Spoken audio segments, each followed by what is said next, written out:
You know that person who says they prefer cats over people, and everyone laughs like it is just a cute personality trait. But for a lot of cat people, it is not really a joke. Cat people do not always prefer being alone because they hate humans. Some cat people prefer being alone because, honestly, alone just feels safer, and cats feel safer than people because cats do not judge their silence, demand an explanation, or make quietness suspicious. People see the cat, the closed door, the cancelled plans, and think they do not like people. But inside, something else is happening.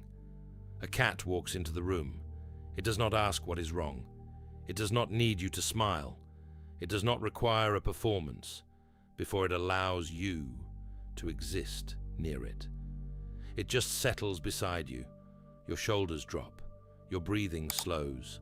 The part of your brain that was rehearsing replies, reading faces, predicting reactions, checking whether you sounded strange, finally stops working so hard.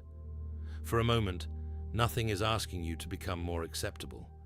Human relationships, even good ones, often come with invisible labor.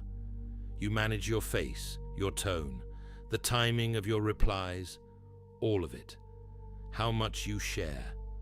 Whether your distance looks like rejection, whether your silence will be turned into a problem, and if you are highly sensitive or easily overstimulated, this labor is not invisible to you.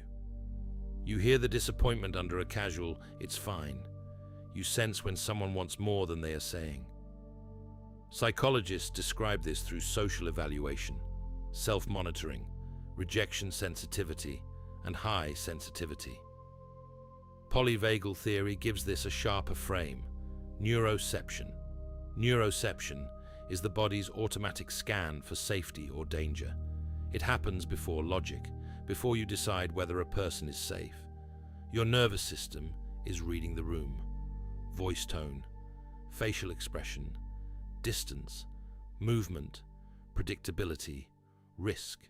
For some people, human rooms create too many signals, too many faces, too many possible judgments, too many ways to be misunderstood. So the body stays ready, not panicked exactly, just braced. That is why a normal conversation can feel exhausting. One part of you is talking, the other part is watching yourself talk. Was that too honest? Was that too quiet? Did I look annoyed? Should I explain? Then you get home. The door closes. Your phone lights up. Are you coming tonight? You stare at the message. You like them. You are not angry. But answering means becoming available again. It means choosing a tone, softening the refusal, making sure your need for quiet does not sound like rejection. So you put the phone down. Your cat climbs onto the couch beside you. No question, no pressure, no little emotional negotiation. Just weight, warmth, silence. Your body understands the difference immediately. With people, closeness can start feeling like a test. With cats, it feels more like permission. Irving Goffman described social life as a performance. Every room has a stage. You read the audience. You manage impressions. You adjust the version of yourself that enters the room. Most people do this without noticing, but some people feel the costume forming on their face before they even speak. For them, being alone is not emptiness. It is the moment the performance ends. A cat can sit in the same room as you without turning silence into evidence.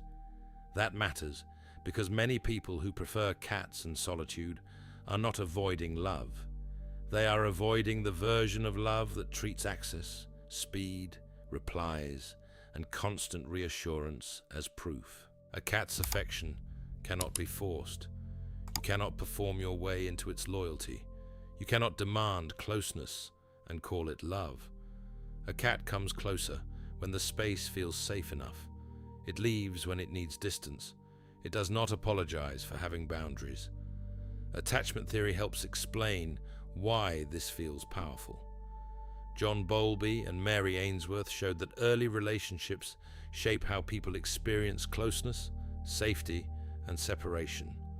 We learn connection in the body. We learn whether silence is respected or questioned, whether distance is allowed or punished, whether love comes with pressure. So when someone's body has learned that human closeness often means evaluation, demand, or emotional labor, a cat's quiet presence can feel like a different kind of bond, not a better love, more like a safer signal. Carl Rogers believed people become more real in relationships where they do not have to keep editing themselves to stay accepted. And that is what many people are starving for, a place where they do not have to become easier to understand before they are allowed to belong. For some cat people, solitude gives them that place. The room is quiet. The cat is nearby. Nobody is measuring their face. Nobody is asking why they are so quiet. Nobody is turning their low energy into a personal insult. The nervous system stops scanning for a few minutes, and weirdly, those few minutes can feel more intimate than an entire night of forced conversation. But this is where the question gets uncomfortable. Sometimes, I prefer cats over people means cats calm me down. Sometimes it means people have made closeness feel dangerous. Those are not the same. Peace expands you. Protection shrinks you. Peace says, I like being alone because it restores me. Protection says, I stay alone because connection feels unsafe. They can look identical from the outside. Both people cancel plans. Both people love their cats. Both people avoid crowded rooms. Inside, one feels full. The other feels defended. So the real question is not only whether you prefer cats over people. The real question is whether cats make you feel peaceful or people make you feel unsafe. And if the answer is both, that is not a failure. It is information. The healthiest version is not cats instead of humans. It is learning from the cat what safe connection feels like.